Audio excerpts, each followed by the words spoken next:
All right, everybody, we back with another episode of the Wealth of the Culture podcast. This week, we have the guest Shante Nicole, and we're going to dive into financial literacy, not only for adults, but we're going to touch on kids. Now, that's a big thing because a lot of my friends, they're parents now, and they have little ones, and while they're not old enough, they newborns for the most part, and while, they're not old enough to start diving into that, they have questions, and they hit me up with questions, and I don't really have answers for it because I don't have kids yet. So this was perfect. I'm actually on Clubhouse. I didn't even get to personally speak to Shante on the stage or anything, but I just heard what she was talking about. I was looking at her page and it just resonated with me, and I just kind of liked the path that she was going on. And I just reached out, and I want to say I appreciate you coming on my platform because you don't have to, but I definitely appreciate you coming on and giving back to the culture. And I just want to say, you could just briefly, go through, man, you ain't got to be brief. Just go through your background, how you got into the financial space and what you're doing now. So I was just meat and potatoes of it all. When I was 22 years old, I was diagnosed with stage 3 cancer. And so I couldn't work full time. I had to go to part-time employment. I was getting chemotherapy, radiation, didn't have a savings. So that's a big, hard lesson learned. So I was just comfortable working. I was living comfortably. I made money. I bought what I want, paid my bills. And so I didn't think it was a need to establish a savings. But when life kicked me in the butt, it was like, wow, what am I supposed to do at this point? And so, tons of medical bills, went to collections, credit score dropped. Was able to bounce back because around that time I started going like, okay, this can't be life. So how do I fix this? So I started really digging deep into credit, listening to all the gurus on the radio, looking up stuff. Now back then there wasn't no Google. I'm old, okay? So it was like Yahoo and like Netscape, and so I was just trying to get everything. And so once I bounced back, I used to tell my friends like, oh, your credit can do this and that. And they weren't interested. So they were like, okay, whatever, Shante. Like they just didn't really care. And then, so I got myself back in better financial situation. And then I got married and went through a crazy divorce. And so that left me with crazy bills and messed up credit again, got that fixed again, just because of the knowledge that I had taught myself over the years, and then lost my job. I was actually homeless at one point with a 4-year-old child with autism. Then when he was diagnosed, that was medical bills and therapies. And so it's just, I've been up and down over the years with my credit and finances, but, hard lessons learned over the years. But I also said, you know what, if I was able to bounce my credit back, I know a lot of people can do it too. And the issue is, like you said, it's generational. No one taught me about credit. My mother didn't teach me. Like I told you, I was on the internet learning. And I realized most people don't understand credit. So I remember in college, everybody has this story. You walking around campus, they give you a credit card application. Hey, you want to apply for a credit card? At 18 and 19, what do you know about credit cards? You're like, okay. And you think it's free money. And then, I talk to people that are 35 telling me they're still cleaning up mistakes they made when they were 18. And I'm like, something has to change here. Something has to change. And so I did start a platform on Facebook, the beginning of 2017. And I said, listen, I want to share my story. I want people to feel comfortable sharing their story and like just figure out, all right, how can we combat this? How can we not move forward, not learning about finances so we don't pass it on to our kids and then they don't teach their kids and they don't teach their kids, and it's a vicious cycle, right? And so I started the group Financial Common Sense, and it just snowballed from there. The first 3 months we had 15,000 people, and now we just hit 87,000 this morning. So it's just a great platform for me to share tips, resources, just any hindsight on, where people are in their financial situation and how they can get out. And I keep sharing my story, and I'm never ashamed to share my story because I'm like, I want people to see, like, if Shante did it, then who am I to say I can't bring myself up to? So that's in a nutshell why I got into finance. I have a degree in nursing. I was not planning on doing this, but you never know where life takes you. I started a Facebook group and it turned into a business I've been running for 4 years. So it's interesting how life works, but it was really to just share my story and let people know, like, look, we're going to stop this today. You didn't learn about credit, but you've been using credit all these years. It's time to change the game. And so I'm out here to change the game. Man, first off, I just want to say, golly, that's a lot to take in. I just want to say, I'm very happy that I don't run across so many cancer survivors, So that alone is that's big in itself. And I just want to say, congratulations for that, because cancer it's a beast. So I mean, I just Yep. actually had a coworker that passed away from cancer not too long ago. I just want to, just touch on that. I ain't trying to get too like emotional or bring that up, and I don't know how you feel about all that. Oh, it's But fine. No, it's good. 18 I years just I've been in remission. I'm good. Like, it's just, I'm happy that I'm still here to be able to do this and share. Like, God obviously was like, I'm not done with her yet. So, she still need to be here to share her story. So thank you so much. Like, I'm happy to know that I went through that because it's helping serve my purpose now. Oh, most definitely, and it's that's great because if had you not been able to get through that, you wouldn't have been able to impact 87,000. Like, I don't play like we can't play that small. Like it, everybody want to talk about millions, but man, you can impact one person. That's real big. So I just want to say, for me and everybody else, my whole Wealth family, man. Just I'm glad you here to make it, and you could keep helping everybody else with their situation because everybody going through something, and not Mm-hmm. oftentimes do you know what people are going through at that matter. So just you doing that, you mentioned that you was at one point homeless, like it's just a testament. A lot of people they want to complain about their situations, and I like to tell people all the time. The way I think about things is it can always be worse. Like Yep. that's kind of how I like to live my life. Like I think anytime I complain about some stuff, like I might let it sit for like 20, 30 seconds. I'm like, nah, it could be way worse. And I mean, you see people, and it's just like I don't know what I would have done in no situation like that if I was homeless, had a kid. I mean, Mm-hmm.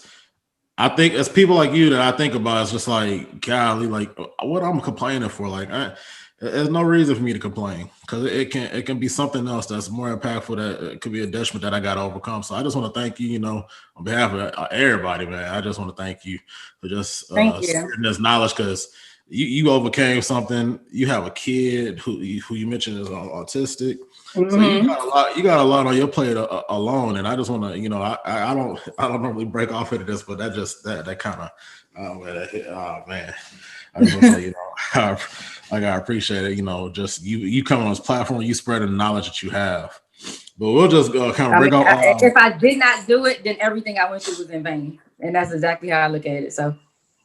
That's big, and I just want to break off because I know I also seen on your page you have the before we get into everything with financial literacy, you had the Facing Autism. I kind of just want to kind of dive into what that's about. Okay. Yeah, I started that in 2013, and that stemmed from me being on Facebook. I have a son with autism. He's 14 now. So he was how old? Like I'm trying to get, I think he was like 7 when I started that organization. And it was really because I saw a lot of parents in all these groups on Facebook. I don't get a break. I don't trust anybody with my child. He's nonverbal. He's not potty trained. She has behavior issues, or she's aggressive. And these parents were just tired. They're like, we don't get a break. And so I was like, there's so many parents out here who feel like that and don't get a break, including myself. My son at 7 wasn't verbal. And so I was like, I can't just hire a babysitter to babysit him because they could do something to him and he couldn't tell me, things like that. And so even outside of the personal realm, if you're trying to just find childcare for your child, if they're 9 years old and in pull-ups, nobody's taking them in. And so I said, okay, number one, I hear parents say, I need a break. So I want to start a program where on the weekends I can give them a 4-hour break to go do whatever they want. And I just take care of their kids. And then they did pay. And we did music therapy and arts and crafts and music time. And we had therapy dogs come in. And so I did a fundraiser my first year when I launched the nonprofit. I had a 5K race, and we raised enough money to start the program the next year. And so every second Saturday of the month, those parents came in and they dropped them kids off and ran out the door.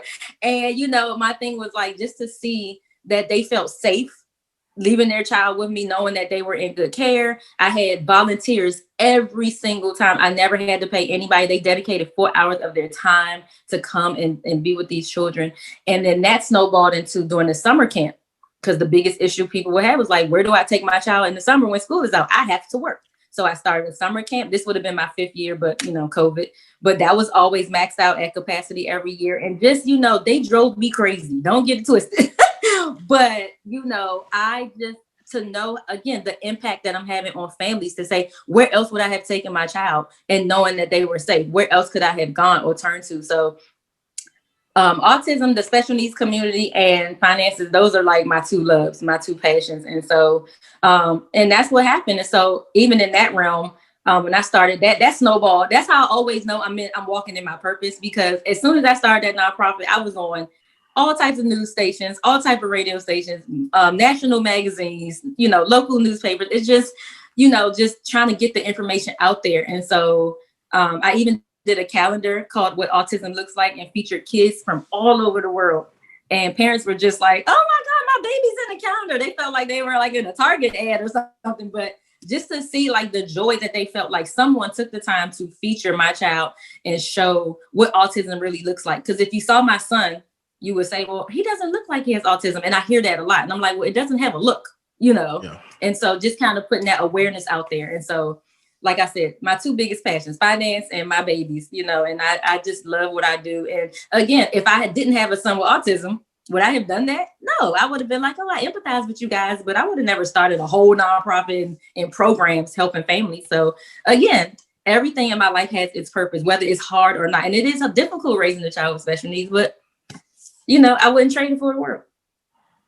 Well, that's deep, man. I just want to, once again, golly, man, you're doing a lot out here. It's crazy because, like, oh man, I'm trying to find my words right now.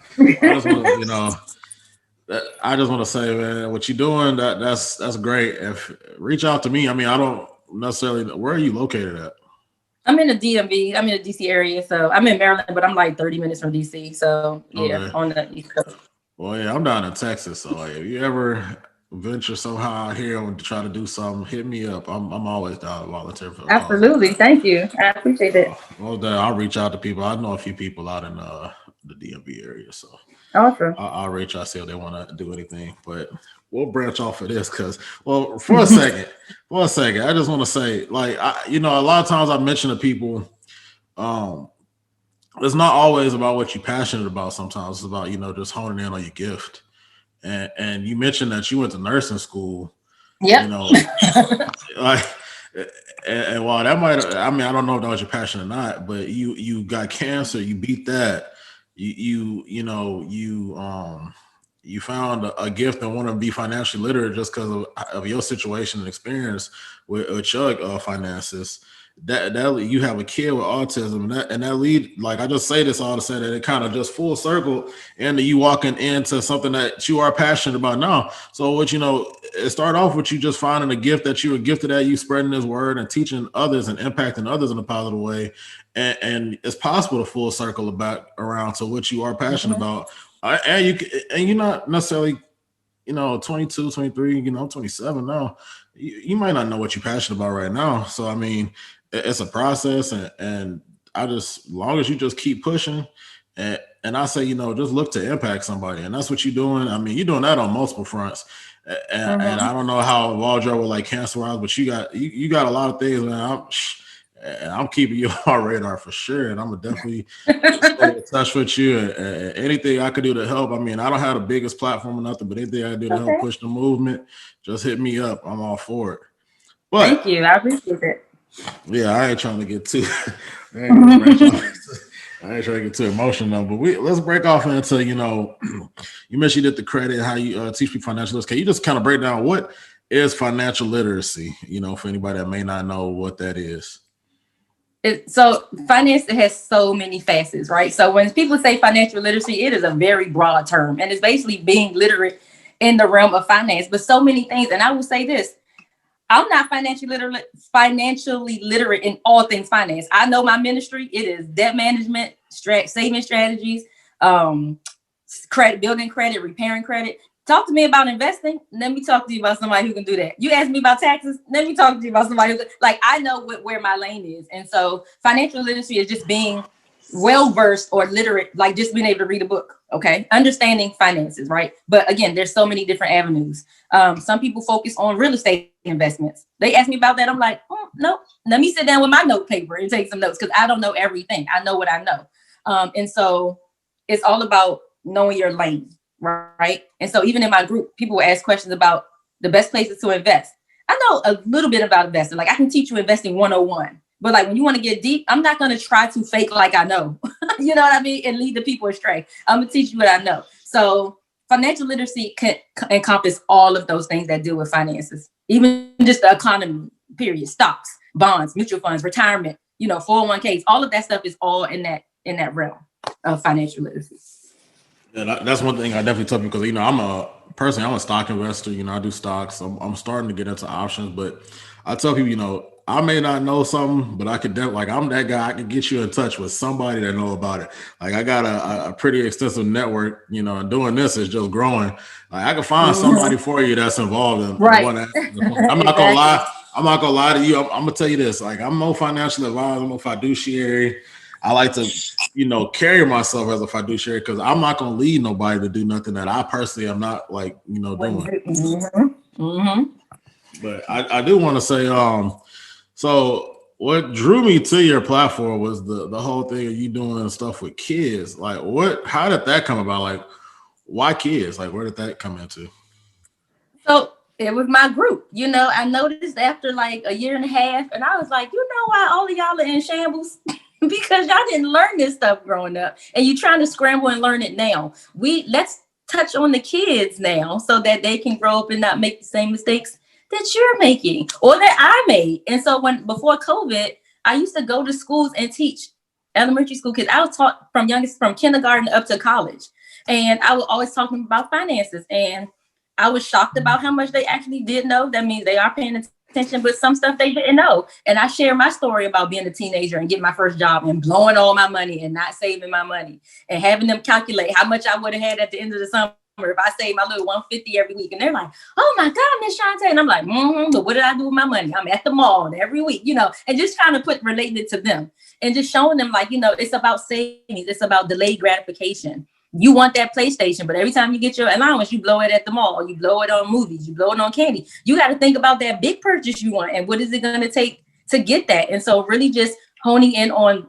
that mentality so they can carry that as they grow, because I didn't learn about, my mom calls me with credit questions. I'm like, I should be asking you about credit, but she didn't teach me. And I can't blame her, because did her mom teach her? No. And did her mom teach her? And so we got to stop that cycle. So I was like, let's hit the kids now before they get to college, before they turn 21, and start investing in their future when it comes to teaching them about, because credit is not going anywhere. Money isn't going anywhere. So it's like, let's go ahead and get them now. And the funniest story I remember, my mom told me, I remember a lot when I was little, but I don't remember this, but she does. And she tells me all the time. We were in the store and I was 4 years old. And she said, I asked her, can she buy me something? And she said, I don't have the money. And I said, can't you just write a check? Because I thought that's how it worked. You just write a check, you walk out with the thing. But she could have used it as a teaching opportunity. Even though I was 4, she could have been like, well, actually, mommy has to have money in a building, a bank, which, when I write the check, they're going to take it. But she just said, I don't have it. I can't write a check. It doesn't work that way, and kept it moving. So when people ask me, well, what age should I teach my kids about money? I said, the first time they ask you to buy them something. I don't care if they're 2. Like, you can break it down on their level, but they understand a transaction has to happen before we leave the store with this item. Like, I got to bring it to the belt. Something happens. I pass them something. They give it something. We walk out. So just bring it to their level until you can get to the point where they can understand. But like, as soon as they say, can I buy this candy? Teaching opportunity, but we don't do that. We just live, and we just go, and we just rolling, and we're not taking the time to like educate our kids. I think that's very key what you just mentioned, because it starts with a foundation. Just like you building a house. The house is nothing if it has no foundation. It's just gonna plop over. And I don't really know too many people, when I think about it, that even has some type of financial literate, like anything about finance instilled in them when they was younger. You just you might see somebody messing up or something like that, or you may even that's how I kind of watched it when I was coming up. I kind of just seen mistakes my mom would make and stuff, and I pick up on that and be like, well, I'm gonna do it this way when I get older. But it still don't really help you, because you don't have you don't have a true understanding of like what's really going on, because you don't have all the details. Right. So you just got that end, like boom, and then it's like, okay, I'll make sure I don't do this. But then it's like, once you start actually living life and going through things and seeing things like how credit works, how loans work, just different things of that nature, it's kind of like it just hits you. It's like a big reality check, because they don't teach you this in school. Like, I mean, from kindergarten all the way up to I was in college, I got my master's, all this time. And you really I was fortunate enough because I did business. I had a finance class, here and there, but it's like, you don't hear nothing about like, oh, the importance of credit, like, oh, the importance of, how to leverage that credit even, or just anything like about finance, period, personal finance, how to get and stay out of, how to take debt and leverage it, how to get out of utilization of bad debt. There's all these things of like debt management, money management, things like that. You don't really hear nothing about that. And it's like, golly, that's that when you get on the real world, you stuck. Hello. And they start hitting you with these bills. Then you start seeing checks. Like if you was an athlete, like I had jobs, I played college ball, but it's like you start getting them checks and you start seeing all these taxes come out. Then you looking like, oh, where is all my money going? Then it's like, I thought I was gonna be making this. I'm making this. My life is set up for this, but I'm not bringing in what I thought I was bringing in because you got this thing called taxes. And then on top of that, you have a budget, right? Like you get your money, like you need to make sure you have enough to cover your expenses and then any other, other expenses you might need. And then what do you do with any extra money you have? Maybe start building the savings. People don't build savings because they think about what they want now and they don't think about like where that's going to put them in the future. So then when you have an accident or emergency, then you're trying to whip out credit cards. And I'm like, your credit card should not be used for emergencies. But I hear people say that all the time. Oh, I only use my credit cards for emergencies. No, that's not what it's for. Your savings should be used for emergencies. Your car breaks down. You need to change your tires. You need to get some brakes fixed. The roof crashed or something in your house. You should be able to pull money out of a savings and then pay for that and not go into debt for an emergency. Like I think, and so it's me, I'm always trying to change people's mindset about credit and how it needs to be used and how you can use it to boost your credit scores. Because some people are afraid of using credit because they're like, oh, credit is bad. No, the way people use credit is bad. Credit is not bad. Credit can afford you a lot of great things like free trips across the country. My husband and I flew to San Jose in November to a 49ers game for free from DC because I used my credit card to get points, like things like that. So, it's really just changing the mentality. What's your relationship like with money? How did you see your parents handling money? Was it robbing Peter to pay Paul all the time? Was it just trying to survive and not thrive? Penny pinching here and there. So people say, I don't want to live like that, but then you're not doing what you need to do to not go in that direction. So it's really a mindset thing first. It's funny because I had a consultation with somebody yesterday and she just bust out crying. And she's like, I'm sorry, Miss Shante, for crying. I said, you know what? People cry all the time. Like, because money is such a, you can be a slave to debt. It can have such a hold on you. That poverty mentality just keeps going with you, like I said, from generation to generation. And like, it can be very emotional. So I like to call myself a financial therapist because I'm like, let's change your mindset first before we start digging into how do I repair my credit? How do I fix my credit? Fix your mindset first. Because I can fix your credit all day long, but if you don't change your mentality, you're going to be back in the same situation. That's key, and I think that's good because, big thing about you working with kids, they don't have, they don't have a habit built into them yet. You could just hardwire them to be a certain way. That's why a lot of people you see, like when kids learn multiple languages at a real young age, like they don't have nothing built into them already. So you can kind of shape a habit to them. And then, like I say, like I like to say, them habits, they turn into routines and the routines become that lifestyle. And that's an attestment. Anybody that's in the financial realm and they talk about debt elimination, they've read The Total Money Makeover by Dave Ramsey, to some extent. And while you might not agree with everything he say, one thing I can say that's true, and it's give and take with this, but you have to live like no one else. So later on, you can live like no one else. And that goes with delayed gratification, like you mentioned earlier. Like, I'll use my sister, for example. It's tough because, she's 17 and I have to understand, like, my mindset at 17, I get it. It wasn't on that. Like, I'll be trying to say, like, I'm telling you what you need to do now because I'm going to set you up later. Like, I'm doing stuff so you can understand. And they just kind of like, think about that. Yeah, exactly. And it's like, and what I've come to realize, especially with like younger kids, you could kind of go in deeper with this. Like, they got to see it. Like, I got to show like myself, like, oh, this is what I'm bringing in.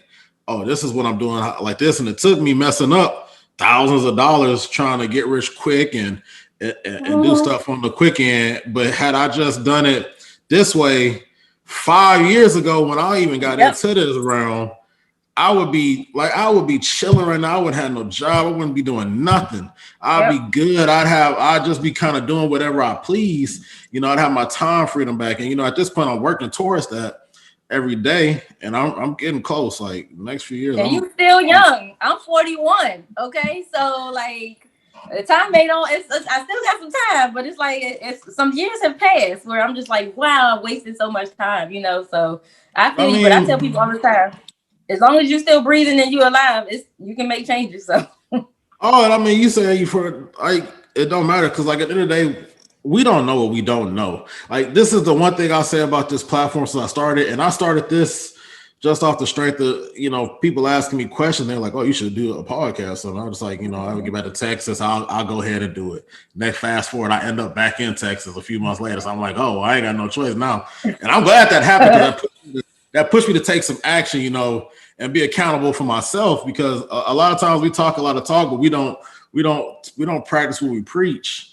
Right. And that's big, especially because I really wish like that's why I'm so happy I came across your platform. I'm just happy because you starting it at a foundation that resonate. It's harder to resonate with a kid, but once you get that instilled in their brain, it'll set them up for success forever. Mm-hmm. And the younger you start, that just means the more time you got to work with. And at the end of the day, that's the biggest, like people don't realize that's the biggest asset you have is the amount of time you got. Like that is key. But to break it down, because you're a kid money coach and all that. Can you kind of break down like what kind of I say you're like a planner and different things like that? What all like the different tools that you use to teach kids financial literacy and like get them going? So the first thing I actually do is teach the parents how to teach their kids about money. It starts there first. You can buy all my products all you want, but if you don't know even how to start that money conversation, which is kind of where the products come in, then like it's a lose-lose situation. So it's funny because last year I did a lot of podcasts, like I said, and a lot of people come to me, hey, I thought they were going to ask me about my group and my credit, and they were like, no, can you talk to parents about how to teach their kids about money? And I always give 3 strategies, but one of them that you said was so key. They need to see, your sister needs to see what you're telling her. Like, look at my checks. Like, you can get here if you do this, do this, do this. So I tell parents, invite kids into your money world. Parents have this notion of like, that's grown folks' business. Kids don't need to see what I bring in. They don't need to see what I pay. Yes, they do. Because when they're asking you for money and you're like, I don't have it, instead of looking like the mean mommy witch, the mean daddy, you can say, well, guess what? It costs this much to take care of this house. It costs this much for the rent. It costs this much for Wi-Fi. It costs this much for the cell phones. It costs this much for this, for your gymnastics class. Kids don't know. They just go about life doing what they do and everything's taken care of. But if you show them, it's a reality check. I did an online webinar like in April because that was Financial Literacy Month. And we did a session called What It Takes to Run a Household. And those kids were blown away. And we were just giving averages.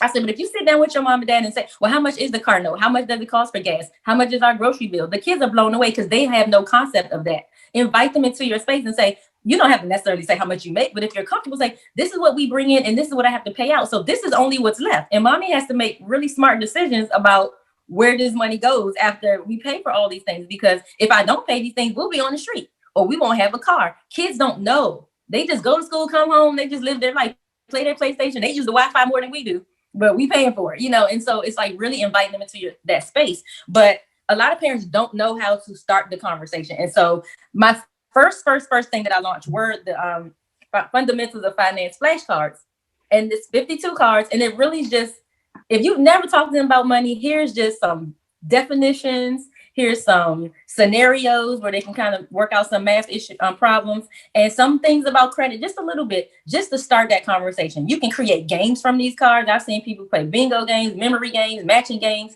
But it's really to start the conversation. They hear stuff all the time. I know they watch TV and they say, oh, the economy is this, or budget this, or stocks and shares and trades. And they don't know what any of that means. And the parents probably don't sometimes know how to explain it.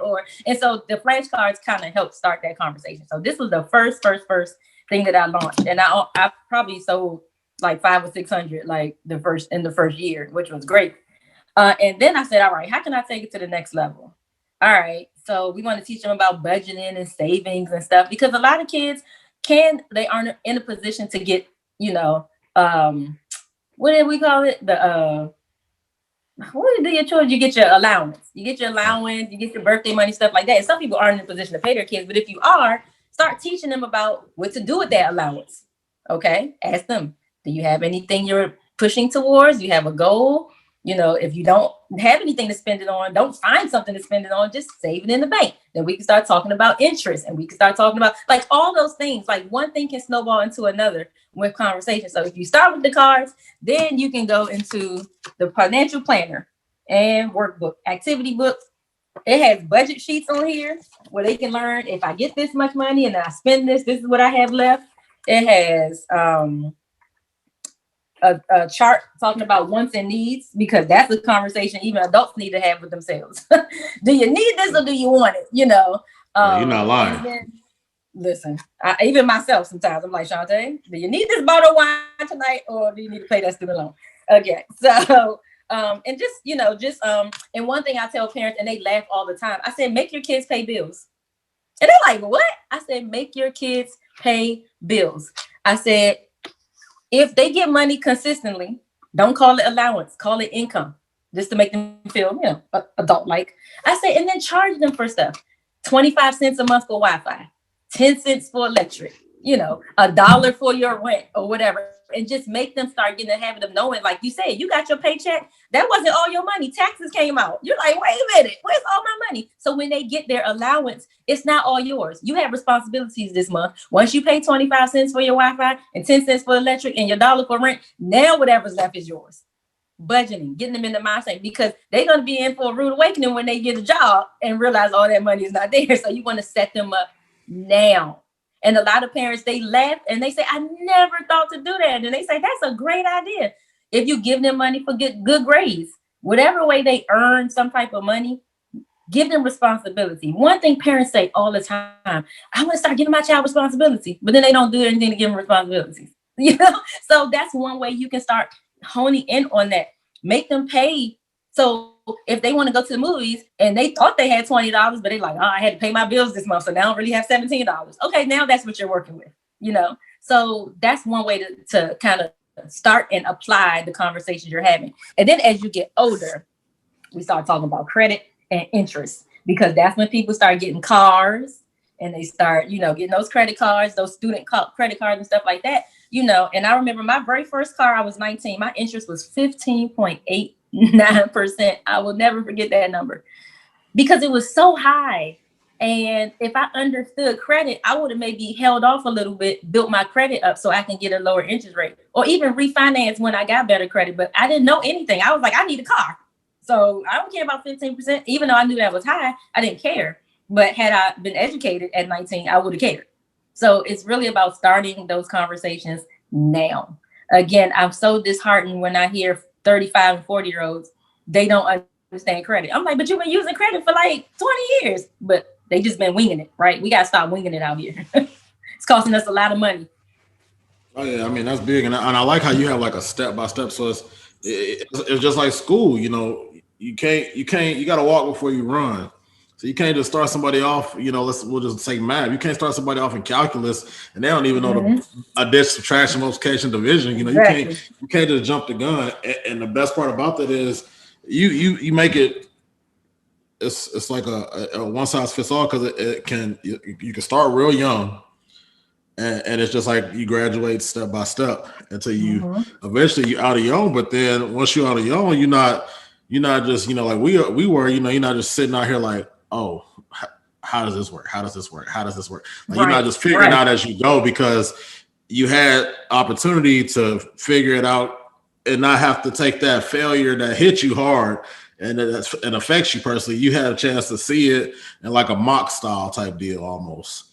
So I mean, that to me is real key, and I think that's real big. And I definitely I'm gonna definitely plug all your stuff, because I do have a couple of my friends that when I told them I was gonna get this, I guess they never thought I'd do an episode like this. They had a few questions. And actually, I started this new segment. I just want to get in, if you could just ask like a few questions. I'll just do like 2 or 3. How many you need to do? I'm here for it. I love this. When should you start the learning process? I know you hit on this earlier. Yep, it's definitely so. Again, the first time kids ask you to buy them something, that's a perfect opportunity to have money conversation with them. back then it was checks. Now it's, mommy, can you just swipe your card? Kids don't understand. They think it's the plastic card you swipe and just money just coming out of everywhere. Have that conversation about where that money is actually coming from, and if you can't buy it, maybe sometimes they say, I don't want my kids to know what's going on financially. They're kids. We don't want them to have to worry about any stresses. But sometimes they need to understand, like, well, I had a lot of bills this month. So, we have to kind of hold off on that, but next month we'll see, what things look like, blah, blah, blah. But it's all about just, I feel like at 2, you shouldn't be sitting having business meetings with your toddler. Like, let's talk finance, but like, again, if they say, can you buy me something? That keyword is a trigger. Like, they know they can't walk in the store, grab it off the shelf and leave. They say buy. They may not know what buy means, but they know, again, a transaction has to happen. So as soon as they ask you to buy them something, start building that foundation and then progress until, they get to adulthood. Okay, and then I'll just do one more. This is more, I guess, like a step by. He said, should you start talking about debt and investing first, or like where I would kind of word this like, what topic or subject matter I guess should you start talking about first? Earning. Okay. Because you got to earn money before you can start figuring out how to manage it, right? So the earning potential. They earn in different ways. I started my first job, I was 15, babysitting. Some people, these kids nowadays, they out here selling stuff on the internet and, making stuff and, they make money. Or again, if you're afforded being able to get allowance, we were poor. My mom wasn't giving me no allowance, do your chores and that's it. It was no incentive really. But earning first, earning your money, and then how to manage that based on what? Your spending, your budgeting. Then you start getting into debt because, at some point you want to let them know that there is good debt to get into. Some families don't. They're still like, no, we're going to save from when you are 2 months old until you get college age, and we're not taking out student loans. But if you have to, that's a good debt because you're pushing towards a goal. You can't purchase a house with cash. Financing a house is not bad. Financing a car is not a bad thing, even though some people may beg to differ. But okay, what position do you put yourself in to make sure that you're in the best position when you are financing those things? Not my credit's bad. I got in so much debt when I was in college. I went to get a car. They gave me 24% interest because my credit was bad. No. So let's talk about how to manage the money that you're earning. So earning is first. Investing and stuff can come later. I wouldn't start teaching investing. I would teach kids investing now, just the potential of what they can earn as they age and invest. But it's like, okay, if you can't manage the money you're earning, you shouldn't be investing it right now. So it's a progression. But I'm not saying wait until they're teenagers or adults to start talking about investing, because I know my friends, their kids have stocks already. They're using their little Robinhood app and their own little stockpile and stuff. But earning is absolutely number one. That's what you want, because then you start talking about college, or maybe not college, maybe going into a trade, different career paths. That's the stuff that needs to be discussed first. Then, all that other stuff. So I want to dig deep into, I teach about credit, even to elementary school kids, because it's easy to understand if you can explain it in a way they can understand, but they need to understand what that is. Because again, 6 years old becomes 18-year-old real quick. And they're going to be out here trying to figure it all out. Like you said, they shouldn't have to be trying to figure it out. They can have that foundation set. And even if they forget some things, that foundation is still set. So things that start to come back to their memory. But yeah, all that to say, earning first. Absolutely earning, budgeting first, and then credit, debt management, investing, all that stuff. Okay. Well, I definitely want to thank you for just giving that insight on everything, because this is a topic that's, to me, often overlooked, because especially like in our community, it's just something that it goes back to, you don't know what you don't know. And if you was never taught, how are you expected to teach? And that's where that cycle goes into. It's just like we just kind of just living and just going with the flow until it hit us in the face. And then now you really got to feel like you forced to figure it out. Some people just deal with it, and it's just a revolving cycle, and they get into this little hamster wheel effect. And then some will go educate themselves. Like you said, you went and educated yourself. Even, you wasn't taught as a kid, but you went and educated yourself, and you went and got that knowledge. And then you took it a step further because you paid it forward, and you gave it back to everybody else and started helping them out and teaching them those things. So that's I definitely agree. That's where it starts. You know, you got to have that foundation set, and it does start with the parents. You know, and not even, it ain't even got anybody to hear this. You know, it ain't even got to be about just parents. You know, I try to help, you know, the younger kids that I see coming up that I'm like, don't make, like, I'm cool. I made these mistakes, but you know, I made the mistakes so you ain't got to make those mistakes. Right. And the way I try to do that, like, I don't know everything, but I know what I know. And Right. I try to tell you, you know, like, and instill that in that person, like, hey, don't do things like this. I did things like this, put me in this situation, and then I had to do X, Y, Z to get out of that situation. When you could just start off not messing up like that, and you ain't even got to worry about going through the steps. And now you got the time to go put that into something that can actually do something for you beneficial.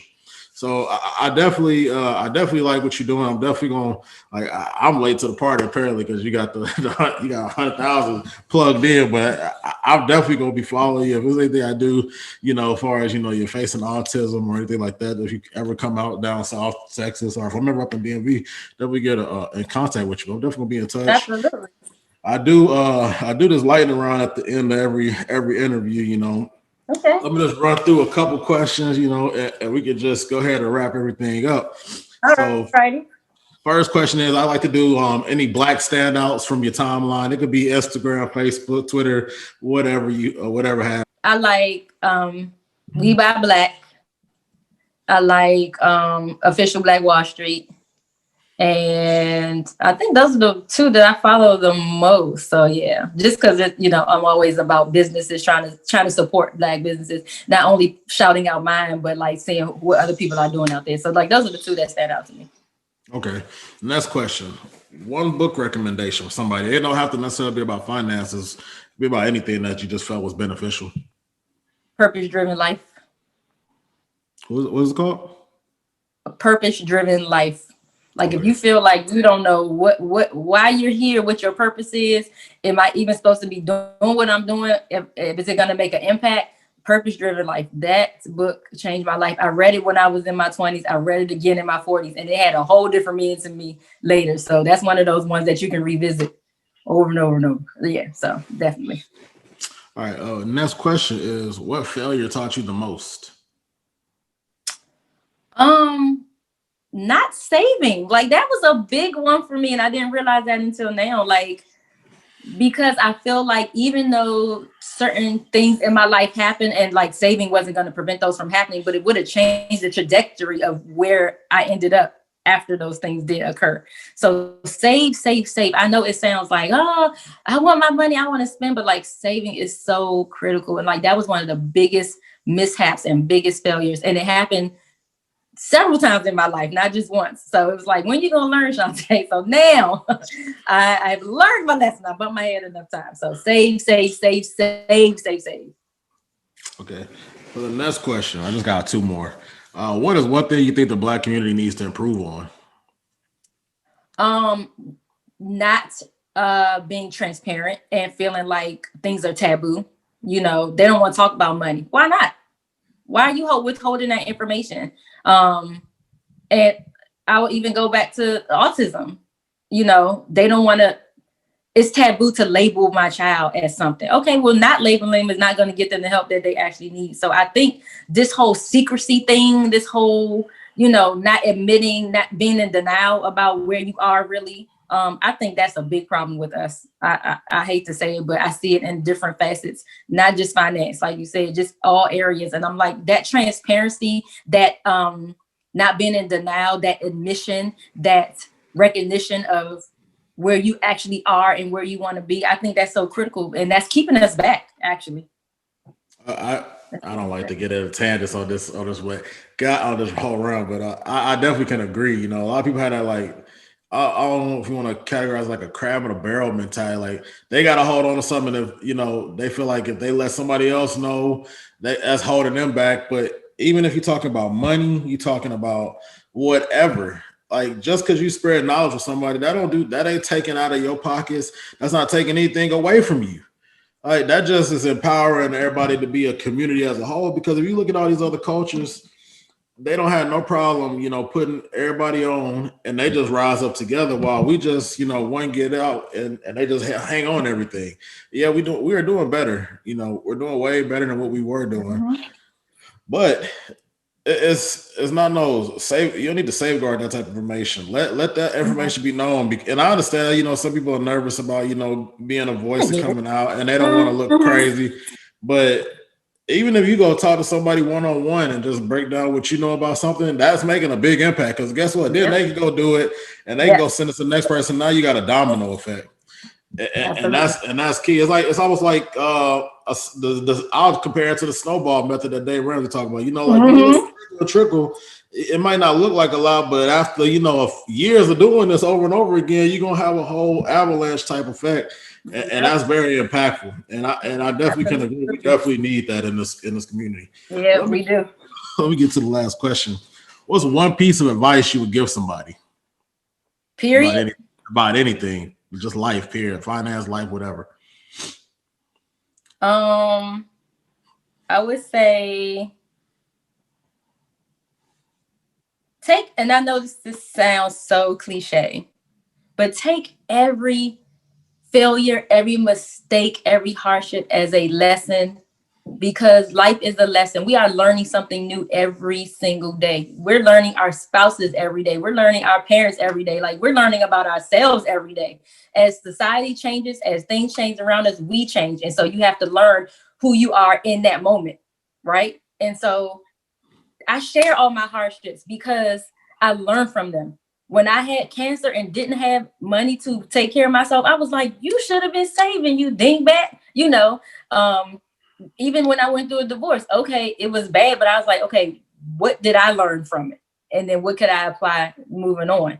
Raising my son with autism, he is definitely something I'm learning new every day. But like, how can I be a better person? It's things that I feel like I failed in raising him, but it's like, okay, he's still alive, I'm still alive. How can I take that lesson and apply it to move forward to make sure I don't make those same mistakes? So like, think about your failures, but don't focus on them. Focus on them so you can say, how can I move past them and not make the same mistakes? But some people, they hone in so much on what I failed and this happened and this mistake. Okay, that's fine, but you got to move forward from it. What did you learn from it? So do yourself a favor and treat yourself to that right to better actions once you make the mistakes. So don't focus on them, but learn from them. I can definitely say that's key because I like to use fail. Break it down to an acronym. It's just the first attempt at learning, and and that's real big because a lot of people we don't know everything. It's gonna be stuff that you're gonna try. There's gonna be stuff you're gonna fail at, and it's what you do after you fail that's gonna define where you go from there. So as people, if my situation, your situation, those people that would have just gave up, they overcome cancer, they end up homeless. No, you took that, you learned from what got you to that point, and now look at you. So this just like me, like I ain't have it figured out. Like I got out of school and I was just like, I don't know what I'm gonna do. Like and I just got like I took it so cold. Like I would just go on job interview just to get practice. Like I know I ain't even qualified. I don't even know how to land an interview, but I'm like, I'm gonna just go because I figured it out. And that repetition made me figure out like, oh, I'm good at talking to people. I'm good at, I can figure things out how to portray myself. And it's just different things you'll learn just from trying stuff. Like just because you fail and stuff, I can't tell you how many times I failed at investing. And like I figured it out now, but hey, that's just because it took me 5 years prior of messing up, trying to do it this way and do it this way and this way and this way. It's just trial and error. That's all life really is. I mean, that's why I said you learn every day something new because every day is a different path. Every day is a different day. Every day, your day is not going to be the exact same. You can still say, well, I wake up, I make my coffee, I eat, I read my paper, I go to work. But like, it may be a different path you have to take to work because an accident happened over here. Or maybe the person you ran into yesterday at work, they weren't at work. So you talk to this person. Like every day is a new day. So you have to take what you're going to learn from that day. And I always tell people, if you're on a journey down the path with no obstacles, you're going in the wrong direction. Like embrace those obstacles because they're going to, again, you went on all those interviews knowing you wasn't going to get called back to learn so that when you did land the job that you were supposed to get. But what if you never did that? Then you probably wouldn't have landed this job because they felt you were maybe irresponsible. You weren't experienced, or you learned so much from those other ones that you knew what to take into the one you really, really, really wanted. So, yeah, kudos to you. No, kudos to me, not kudos. Yeah, let me tell you something. I'm about to tell everybody I can think I've run across for the next few days. We'll hear about you. I appreciate it. I definitely just want to, I want to thank you again for coming on. This is a short notice. I mean, like I say, you didn't know me from nothing. I reached out, and this is another thing I tell people. Worst thing that can happen for somebody is they get a no from and especially like in any space. Like you ask somebody for a favor or anything, yes, I always say you try to add some value to that person.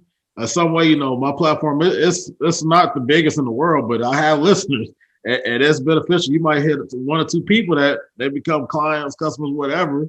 And also on top of that, it's just like all the no. I'm big on acronyms.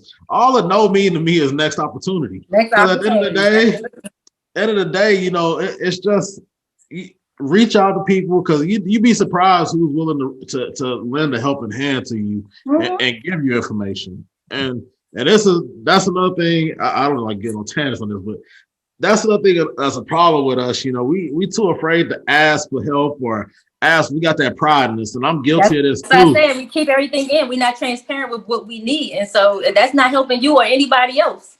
Yeah, I'm guilty of this too, and everybody listen. Just don't be afraid to reach out and ask. This is very. Everybody say this. There's no such thing as a dumb question. Like I promise you, like somebody may look at you crazy, like what?